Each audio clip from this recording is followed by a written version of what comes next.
Good morning बच्चों। GDM BB secondary school में आपका स्वागत है। हम 5th क्लास के अंदर अपना परिवेश पर्यावरण अध्ययन कर रहे थे। इसका हमने फर्स्ट लेसन पढ़ लिया था। आज हम लोग इसका सेकंड लेसन परिवारों का आना जाना करेंगे, यानी परिवार एक स्थान से दूसरे स्थान पर क्यों चले जाते हैं, इसके क्या कारण हैं, ये हम आज इस लेसन के अंदर पढ़ेंगे।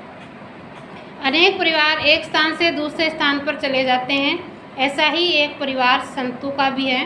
संतू का परिवार गांव में रहता था, यानी जो परिवार हैं वो एक स्थान से दूसरे स्थान पर क्यों चले जाते हैं। ऐसा ही एक परिवार किसका था?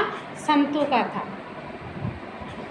संतू का परिवार गांव में रहता था, खेती का काम करता था। लगातार 2 वर्षों तक अकाल पड़ने के कारण संतू के परिवार के सामने खाने का संकट आ गया। इसलिए संतू अपने परिवार और पशुओं को साथ लेकर अपने भतीजे के गांव में चला गया। यानी अनेक परिवार एक स्थान से दूसरे स्थान पे कैसे जाते हैं, जैसे संतू का परिवार था और वो एक गांव में रहता था, खेती का काम करता था।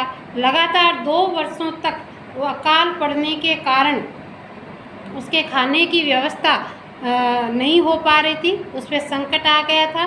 तो इसलिए संतू अपने परिवार और पशुओं को साथ लेकर उसका जो भतीजा था उसके गांव में चला गया था। उसने वहां छोटा सा मकान किराए पर लिया, यानी उस भतीजे के वहां चला गया था और उसने एक छोटा सा क्या किया था, मकान किराए पे लिया था। फिर वह काम की खोज में लग गया था। कुछ समय बाद काम मिल गया और वह परिवार के साथ वहीं पे रहने लगा था। वहाँ रहना आसान नहीं था। उसे अपने गांव की याद सताने लगी। उसे समाचार मिला कि इस बार उसके गांव में अच्छी वर्षा हुई है। फिर क्या था, वह अपने परिवार और पशुओं को लेकर वापस गांव आ गया। यानी पहले जब 2 साल तक बरसात नहीं हुई थी, अकाल पड़ा, तो अपना गांव छोड़कर अपने भतीजे के घर पे चला गया था।